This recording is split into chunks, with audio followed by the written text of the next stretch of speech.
நீங்கள் மண்ணுலகிற்கு ஒப்பாயிருக்கிறீர்கள். உப்பு ஓர்பற்று போனால் எதை கொண்டு அதை ஓர்ப்புள்ளதாக்க முடியும்?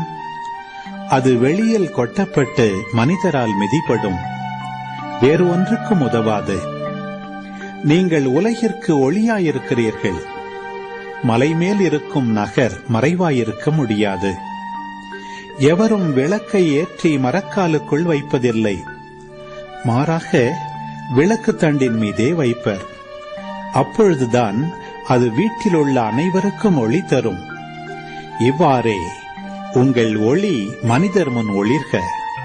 அப்பொழுது அவர்கள் உங்கள் நற்செயல்களை கண்டு உங்கள் விண்ணகத் தந்தையை போற்றி புகழ்வார்கள்.